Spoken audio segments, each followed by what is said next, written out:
Principal, Monsieur le député de Richelieu. Merci, Monsieur le Président. Monsieur le Président, l'essor d'un programme, le programme PAIR, P-A-I-R, qui assure la sécurité de 5000 aînés à domicile, est froidement sacrifié sur l'autel de l'austérité libérale. Ce programme-là, peu coûteux, offre aux aînés à domicile un service gratuit d'appel automatisé pour s'enquérir de leur état. 500 vies sauvées depuis sa création.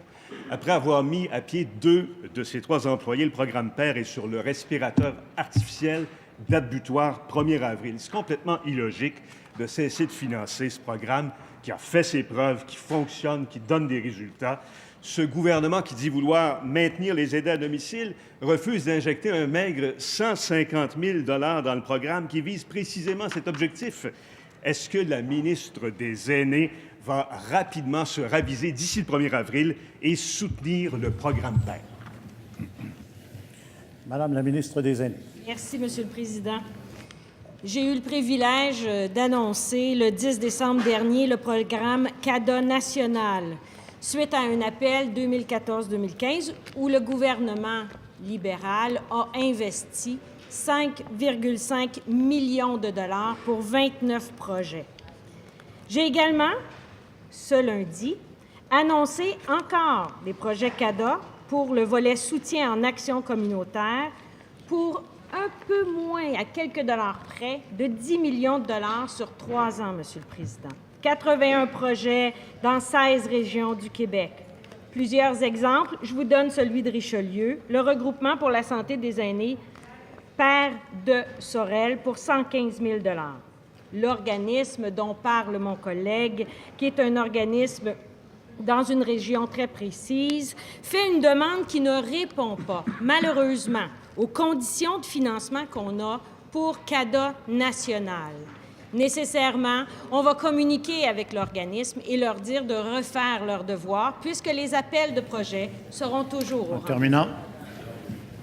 Première complémentaire, Monsieur le député de Richelieu. Monsieur le Président, c'est bien beau les nouveaux projets. Je salue le financement de celui de Richelieu, mais pourquoi cesser de soutenir un projet qui fonctionne?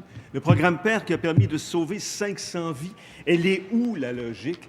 Les personnes là, qui tiennent ce projet-là à bout de bras sont à l'écoute aujourd'hui et elles espèrent que la ministre va entendre leur cri du cœur. C'est une question de gros bon sens. La ministre va-t-elle, oui ou non, soutenir le programme PAIR? Madame la ministre des Aînés. Les aînés, Monsieur le Président, merci.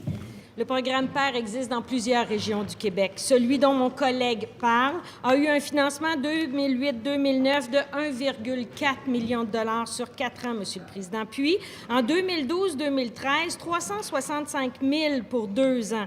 Ce qu'on demande à l'ensemble des programmes CADA, Monsieur le Président, c'est qu'ils puissent, à travers la première subvention, trouver un autofinancement et faire en sorte que le financement qu'ils reçoivent pour le gouvernement, c'est une poussée vers une réussite. Mais ce n'est pas pour financer le salaire d'une seule personne. C'est vraiment une volonté de mettre en place un programme qui génère des services à la population, mais qui prend son envol aussi dans chacune des communautés. Deuxième complémentaire, Monsieur le député de Richelieu. Monsieur le Président, je n'en reviens pas. Je lui parle de vies qui ont été sauvées, 500 vies, et la ministre, elle me répond en technocrate. Est-ce qu'elle peut penser en termes moins bureaucratiques et plus humains et nous annoncer, séance tenante, que le gouvernement va soutenir le bureau coordonnateur national du programme PAIR? C'est beau. Merci. Madame la ministre des Aînés. Merci. C'est bien que la complémentaire soit écrite avant d'entendre la réponse, mais ceci dit, je vais dire à mon collègue que les programmes ne sont pas terminés. Il y aura d'autres appels de programmes et le programme CADA va continuer à maintenir les régions. Si les gens de sa région ou de la région dont il parle veulent soumettre un projet, ils seront accueillis avec beaucoup d'ouverture. Cela met fin à la période de questions et de réponses orales.